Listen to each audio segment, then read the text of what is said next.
نحمدہ نصلی علی رسولہ الکریم اما بعد اعوذ باللہ من الشیطان الرجیم بسم اللہ الرحمن الرحیم۔ برادران اسلام السلام علیکم۔ میں آج آپ کے سامنے ایک لفظ کی تشریح کروں گا۔ لفظ ہے وہ عبادت ہے۔ اللہ رب العزت قرآن کریم میں فرماتا ہے وما خلقت الجن والانس الا لیعبدون، جس کا مطلب ہے، جس کا مفہوم ہے، میں نے جن اور انسان کو اس کے سوا اور کسی غرض کے لیے پیدا نہیں کیا کہ وہ میری عبادت کرے۔ اب ہم اس بات سے اندازہ لگا سکتے ہیں کہ ہمیں دنیا میں آنے کا جو مقصد ہے، جو مطلب ہے، وہ اللہ کی عبادت ہے اور اس کے سوا کچھ نہیں۔ اب اس بات سے ہم اندازہ لگا سکتے ہیں کہ عبادت کا مطلب جاننا ہمارے لیے کس قدر ضروری ہے۔ جو چیز کا مطلب ہمیں نہیں پتہ ہو، جس چیز سے ہم ناواقف ہوں، گویا ہم اس چیز کو، اس مقصد کو پورا ہی نہیں کر سکتے جس مقصد کے لیے ہمیں اور آپ کو اس دنیا میں بھیجا گیا۔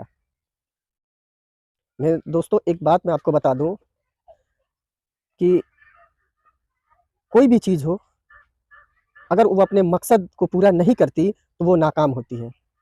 مثلا اگر ڈاکٹر علاج کرتا ہے کسی مریض کی، اگر وہ علاج میں ناکام رہا تو ہم اسے کہہ سکتے ہیں کہ وہ ناکام ہوا، تو ہم کہہ سکتے ہیں کہ وہ علاج میں ناکام ہوا۔ اسی طرح اگر کسان ہے، اگر وہ کھیتی کرتا ہے، صحیح معنوں میں اسے دھیان نہیں دیتا، ٹائم پہ اسے پانی نہیں دیتا، کھاد نہیں دیتا، اس کے کارن، اس کے وجہ سے وہ کھیتی صحیح نہیں ہو پاتی، تو ہم یوں کہہ سکتے ہیں وہ اپنے زراعت میں، وہ اپنے کام میں، وہ اپنی کھیتی میں ناکام ہوا۔ اسی طرح ہماری اور آپ کی جو زندگی کا جو مقصد ہے وہ عبادت، اللہ کی عبادت ہے۔ اگر ہم اس مقصد کو، اس مطلب کو اگر ہم نہیں جان پائیں گے تو ہمارا بھی زندگی، ہماری بھی جو دنیاوی زندگی یا آخرت کی زندگی، وہ خراب ہو جائے گی، وہ ناکام ہو جائے گی۔ اسی کے سلسلے میں آپ کے سامنے ایک ویڈیو بنانے کی کوشش کی تاکہ ہم اور آپ اس ویڈیو کے مادھیم سے عبادت کا مطلب سمجھیں اور جاننے کی کوشش کریں۔ میرے محترم، ہماری اور آپ کی جو زندگی ہے، دنیاوی یا آخرت کی زندگی، اس کا کامیابی اور ناکام وہ اسی پہ دار و مدار ہے کہ عبادت کا مطلب کیا ہے، عبادت کے بارے میں ہم جانیں۔ جس نے ہمیں بھیجا اس دنیا میں، جس نے ہمیں پیدا کیا، جو ہمارا مالک ہے، ہمارا خالق ہے، ہمارا رازق ہے، ہمارا حاکم ہے، وہ ہم سے کیا چاہتا ہے۔ عبادت صحیح معنوں میں اس کا مفہوم، اس کا مطلب کیا ہو سکتا ہے۔ مثلا کوئی غلام اگر اپنے مالک کی اطاعت نہ کرے، اس کی فرما برداری نہ کرے، اگر وہ اس کے حکم کی پیروی نہ کرے، تو کیا مالک اس غلام کو تنخواہ دے سکتا ہے، اسے اپنے کاموں پہ رکھ سکتا ہے؟ نہیں، یہ دنیاوی مسئلہ ہے۔ اسی طرح اللہ رب العزت عبادت میں ہم سے یہی چاہتا ہے، ہمیں دنیا میں بھیجنے کا یہی مقصد ہے، صرف اور صرف واحد ایک یہی مقصد ہے کہ ہم اللہ کی حمد و ثنا کریں، اس کی پیروی کریں، اس کی عبادت کریں اور اس کے قانون کو مانیں۔ میرے بزرگوں اور دوستوں، اللہ رب العزت اس دنیا میں کم و بیش 1,24,000 انبیاء صلاۃ والسلام کو اس دنیا میں بھیجا۔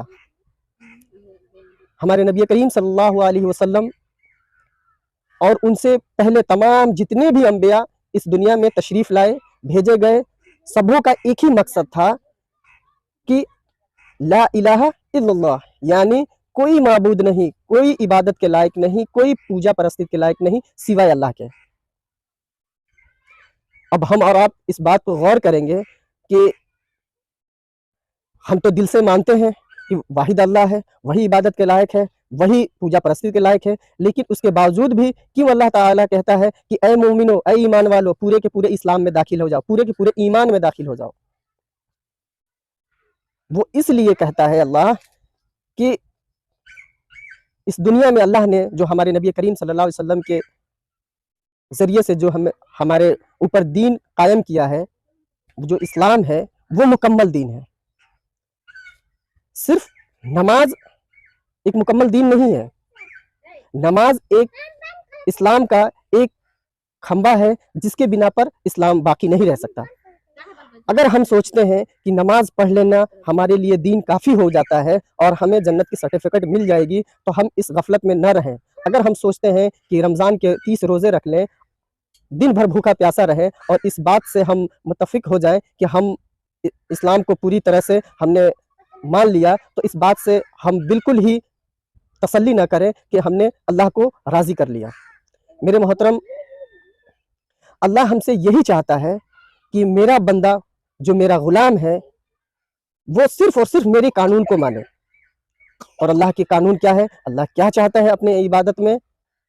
صبح کی فجر کی جو نماز ہے وہ نماز پڑھ کے اپنے رزق کی تلاش میں نکلے.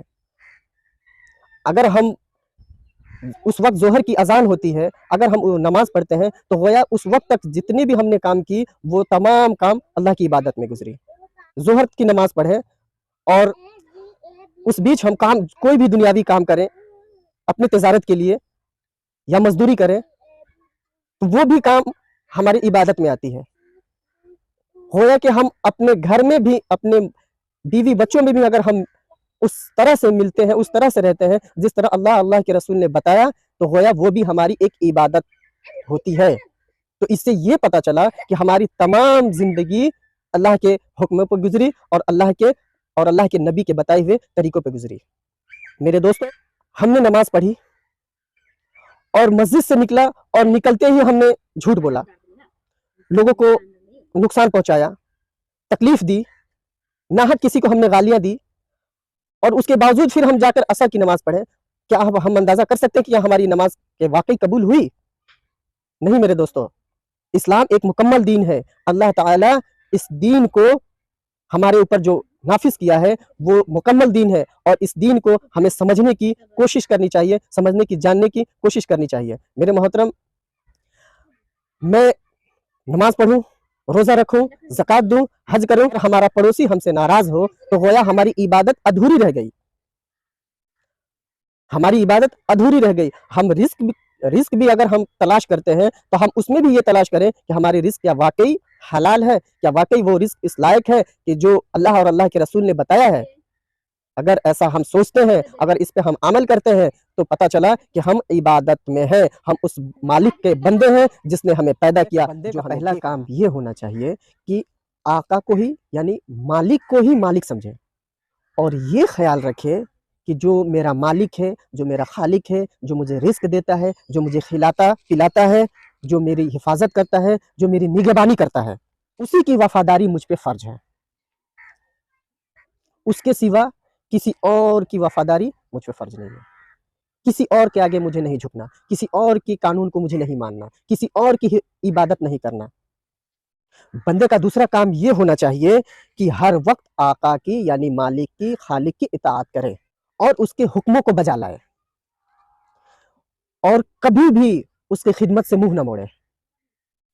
وہ جس دور میں، جس حالت میں حکم دے، ہمیں اس حالت میں اس کے حکم کو بجا لانا ہے. غلام ہر حال میں غلام ہوتا ہے، اسے یہ کہنے کا حق ہی نہیں کہ میں آقا کی فلاں بات مانوں گا اور فلاں بات نہیں مانوں گا، یا یوں کہہ لیجئے کہ میں تھوڑی دیر کے لیے میں آقا کا غلام ہوں اور باقی وقت کے لیے میں آقا کی غلامی سے آزاد ہوں. بندے کا تیسرا کام یہ ہونا چاہیے کہ آقا کی ادب و تعظیم کرے، اس کے مرضی کے بغیر کوئی کام نہ کرے جس سے آقا ناراض ہو، جس سے آقا خفا ہو. جو وقت سلامتی کا ہو، جو وقت سلامی کا ہو، اس وقت میں وہ حاضر ہو اور اس بات کا وہ ثبوت دے کہ وہی میرا مالک ہے، وہی میرا خالق ہے، وہی میرا رازق ہے، اور اسی کی وفاداری مجھ پہ فرض ہے. بس یہی تین چیز ملا کر عبادت بنتی ہے. ایک آقا کی وفاداری، دوسری آقا کی اطاعت، اور تیسری اس کا ادب و تعظیم. اگر یہ تین چیز پر ہم نے عمل کر لیا، اس تین چیز کو ہم نے سمجھ لیا، تو ہم نے عبادت کے مطلب کو ہم نے سمجھ لیا، جان لیا. اللہ رب العزت قرآن کریم میں جو یہ بیان کیا ہے، وَمَا خَلَقْتُ الْجِنَّ وَالْإِنسَ إِلَّا لِيَعْبُدُونَ، اس سے یہی ثابت ہوتا ہے کہ ہم جس حال میں رہیں اللہ کی اطاعت کریں، اللہ کی فرما برداری کریں، اس کی غلامی سے ہم کبھی بھی ہم پیچھے نہیں ہٹ سکتے. اگر ہم نے ایسا ایمان بنا لیا، ہم نے ایسا سوچ لیا، تو ہماری انشاءاللہ ہماری تمام زندگی، دنیاوی اور آخرت کی زندگی انشاءاللہ کامیاب ہونے والی ہے.